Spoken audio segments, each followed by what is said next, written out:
we've moved away from receiving the entries. Well, next is for us to read the entries to you, the exciting ones. And it's in-house to do that for us. Kweku David. Yeah. Kweku David. Yeah. How are you doing? Very good, very good. It's good to be here. We have a number of... No, but before you go on, Chris, you likes having scary conversations. So. Oh, I don't know. I think the conversation Chris had with a nurse. She's a doctor, by the way. Doctor. Yeah, Dr. Thibault. Yeah, Dr. Thibault. Yeah. So it actually opens your eyes to a number of things. Yeah. We tend to... I don't know whether we are acting like ostriches. Yeah. The things are happening. Yeah. But we are closing our eyes on them. But when the nurses and the doctors tell you what they are saying or hearing in their consulting room and what they are saying at the theaters and all that, you see, you are amazed. Yeah, so look at where cervical cancer is moving from and what is going. We need to be careful. Oral sex and all that. Yeah, we need to be careful. And all that. I'm sure you are amazed by that. That's why I want to create a condom finger condom. So for all the condom companies that want to be innovative, holla at me. We can work on it. Oh really? Yeah. Is that the innovation you want to bring? Yes, you will buy it too. Chris has her own style. Let's now talk about the community legend. Yes, community legend. We've seen a number of entries in. A few have been selected. Interesting. Yeah. I mean, for me, the fascination with some of the entries is you find that there are particular names that keep being repeated. Where somebody can receive as many as 10 entries mentioning them. And the interesting thing is you see similar reasons that they've given. We are nominating because the person has done this. Then another person, different person from another region is also nominating the same person again. Because I happen to know the person and says, oh, this and this and this and this is my experience with this person. And you see the information, that's actually confirming that the person is actually doing those things. That it's amazing. And some of these people too, you realize that from the stories that are being written, the people don't have much themselves. Yeah. But somehow there's a stronger drive in them to still support and help and make a difference in their communities. Very important. Yeah. Very important. So we have our first story. Yes. So I'm going to take you to this one here is coming from Sagnarigu in the northern region. All right. So again, I would like to say that the entries have come from all over the country. Right, and this is actually was sent in by the DCE himself. Yes, the DCE for Nanumba South District is the one who sent in this nomination. Okay, so let's get right into it. So Hansawu Bukari is a teacher and a community education advocate who has directly supported over 200 children through literacy interventions rooted in storytelling and indigenous folk songs, with a strong focus on struggling and early grade readers.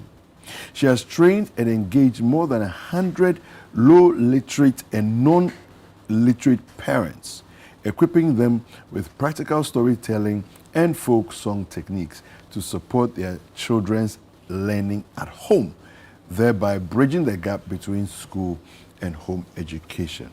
Now, Chris, with something we've been talking about that a lot of kids go to school, and by the time they come home, parents don't understand necessarily how to help their kids deepen their knowledge further.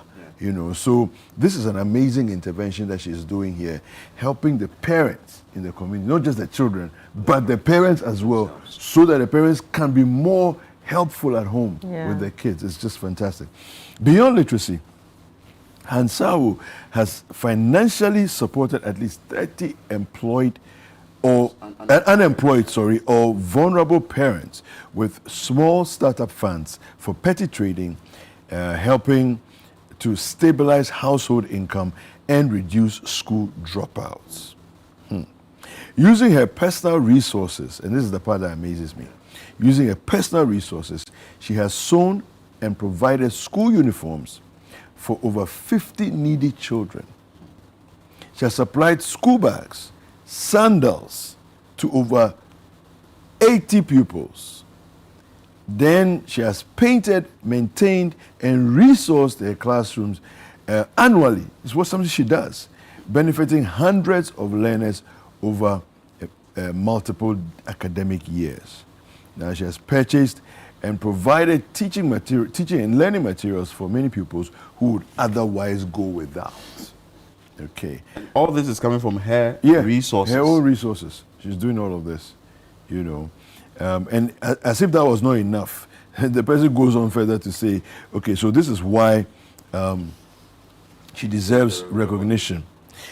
Hansawu Bukari goes far beyond the classroom to address education holistically, combining literacy development, cultural preservation, parental empowerment, and economic support to ensure that no child is left behind. Her work has improved reading confidence, increased parental involvement, reduced absenteeism, and helped keep dozens of vulnerable children in school.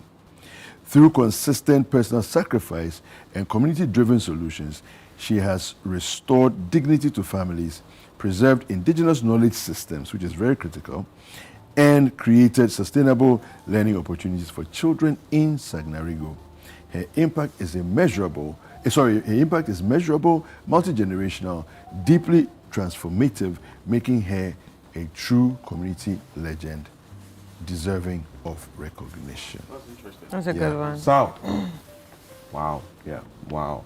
And I like the fact that she's taken away from the children and she's moved to the parents themselves to equip these parents so that you'll be able to monitor your children. Yeah. So she's trying to boost the educational sector in her own small way that she can do it. Yeah. And she's doing it holistically. Yeah, but it also shows a deeper understanding of what education really is, you know, and what it's all about, you know, because once you empower the parents, it's like your contact hours with the kids increase. It's true. Through the parents. Yeah. Once you empower the parents, your contact hours, so you have maybe, 6, 7, 8 hours with the children in school. But once you empower the parents, you can extend that further. Yeah. You know, and the parents can even help the children with things like homework. Yeah. You know, and so on. So I think it's just amazing. Beautiful work. Congratulations. Yeah. All right, let me take you to, so that was Sagnarigo in the northern region. I'm going to take you to Sunyani. And this one, I'm honored to nominate Mr. Humpe Anthony Kojo, based in Sunyani, for this award in recognition of his exceptional leadership and sustained voluntary service to community development. Now, Mr. Humpe Anthony Kojo is the Sunyani project leader of the German-Ghanaian NGO Technology Without Borders, and has been an active member since 2016. His volunteer work focuses on sustainable development, education, water access, renewable energy, environmental sustainability, digital inclusion. Now, so what he's done, I'm going to take you to that. The activities outlined below were undertaken purely on a voluntary basis. All right. So his work spans the Bono region, Oti region, Ashanti region, and the Sunyani municipality. Okay. So in 2025, Mr. Anthony led and coordinated the repair of broken boreholes in 14 communities across the Bono and Oti regions, restoring access to safe drinking water. This alone, for me, is a game changer. Yeah, because here on the show, we're talking about water. Yeah. Water, access to water. Potable water. Potable water. And if there are people within their communities, they have boreholes. Yeah. But the boreholes are broken. So and you don't have access to water. So he's going around identifying broken ones, boreholes, fixing them, so that people can get water. People can have water. Yeah. Yeah. He also led ICT and digital learning interventions at St. Anselm Basic School, Sunyani. Laptops were donated and an offline educational server was configured to enable students to access educational videos and submit assignments without internet access. Beautiful. This is fascinating. Notre Dame Girls Senior High School in Sunyani, a computer configured as a server was donated, and teachers were trained to enhance digital teaching and learning.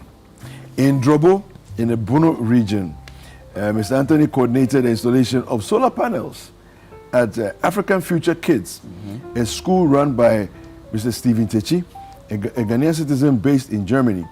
And the project was supported by Technology Without Borders as part of its commitment to giving back to society and implemented in collaboration with the technical team from Germany. So you see this one man, he's working at a company, he's bringing his company, he's involving his company, he's involving other people back, from anywhere, all of them, pulling everybody in. We are going to give up, going to give back.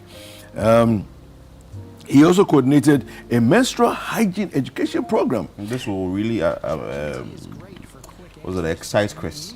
No, and to me it excites me because this is, we talk about period poverty, and bringing it, because it puts them in vulnerable situations. Yes, or makes them exposed. Some don't even go to school because of that. And you'll be collecting money from somebody who will also be doing things with you because you need to buy part, things, so wow, this is interesting. And then you get pregnant. So eventually, before you realize, so he also donated, he also coordinated a menstrual hygiene education program and sanitation pad donation at Kurosua, a suburb of Sunyani municipality, supporting adolescent girls' health and dignity. As if that's not enough, we're going to environmental sustainability. Wow. Yeah. So Mr. Anthony further demonstrated leadership in environmental sustainability by leading recycling education workshops for 18 schools in the Sunyani municipality. This project was carried out in collaboration with the Ghana Education Service, Sunyani Municipal, and the Sunyani Municipal Environmental Health Office. As part of the initiative, he coordinated the donation of waste bins to participating schools, where collected waste is sent to a recycling company for processing. The weight of recyclable waste is tracked, and proceeds are generated are sent back to the schools to support the schools' activities. And then he names a number of the schools. There's about 8 of the schools that are named here, and goes on. And he talks about other, past efforts that the same Mr. Anthony has made, and so on and so forth. So, I mean, this was sent in by Beatrice Ya Efa Afihuma, who also works with Technology Without Borders, but she's commending her colleague too, and says, look, this man is amazing, so done so much. How many are you selecting for? We're looking at the top 10. We're looking at the top 10. It will be difficult for you for. Yes. we are bracing ourselves as we go, but there's some pretty impressive stories. Wow. And so the ones we are reading now, as amazing as they are not necessarily an indication of who's going to be in the top 10. All right, so we are still going through the process. We will shortlist the top 10, and then we will announce that early February. We should expect that to be happening in the early part of February. Beautiful. And then we'll go further beyond that and do the top 3, who will then be awarded as well. Wow. I would wish we read a last one, but we will hold on to it so that our viewers can stay with us and listen to other interesting stories of people who are doing amazing things in their own small way, in their communities, changing lives, but are not loud. But definitely they will be recognized. So you stay with us here. We will definitely select the 10. But meanwhile, we'll be bringing you more stories of these individuals. You get to know, you get to hear them. And I'm sure it's also going to motivate you to do the little thing you can do in your community. Kwekuruvi, thank you so much for your time. Thank you, and we are grateful. We will definitely be having you here another time for us to delve into